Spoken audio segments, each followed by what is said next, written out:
Shabbat Shalom. The Ramban famously writes at the opening of Sefer Bereshit, Ma'aseh Avot Siman Banim, that we're meant to take all of the actions that happened to our forefathers and all the events and learn from them. This means that we're also supposed to take from some of the smaller things that sometimes go hidden underneath the rug.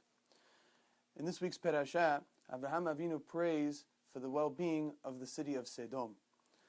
Following, HaKadosh Baruch Hu does not accept his tefillah, but afterwards, Abraham Avinu wakes up the next morning, and we find a very interesting pasuk. The pasuk says, "Vayashkem Abraham baboker." Abraham woke up, El hamakom asher amad sham et penei Adonai, to the same place which he had stood the previous day in front of God. And our rabbis teach us something very important.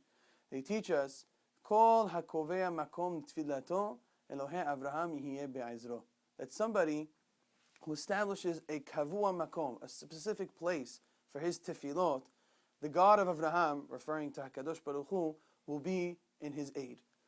Why are the rabbis teaching us this? Where does it come from the pasuk? Clearly, because if Abraham Avinu stood in the same place, so HaKadosh Baruch Hu answered him. However, what's the idea behind it? What are the rabbis trying to teach us with this statement? And I think the answer is that there are certain places that are holier than others. When we establish a place for our tefillah and we go there repeatedly, time after time, and we approach HaKadosh Baruch Hu in the same area with the same needs, it shows that we desire to be closer to HaKadosh Baruch Hu, and that we recognize that the place itself, HaKadosh Baruch Hu resides there, and sometimes a little bit more than some of our other places. This is a very important message, especially when we think about the Beit HaKnesset.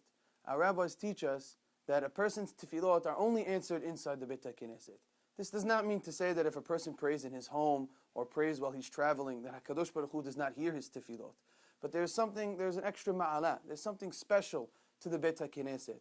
The presence of God is a little bit stronger when we pray in shul with 10 other people around us. When we do these things, our tefillot approach God in a different manner, and they have an extra level of uniqueness that they wouldn't have if we were just praying on our own. With this in mind, we can learn from Abraham Avinu that if a person comes to the Beit Knesset each and every time and establishes a tefillah b'tzibur with a minyan, his tefillot are a little bit closer to being answered. So we should always try to surround ourselves with kiddushah and tahara, to try to put ourselves in places which have a little bit more significance and a little bit more holiness to them than our everyday mundane areas. Shabbat Shalom.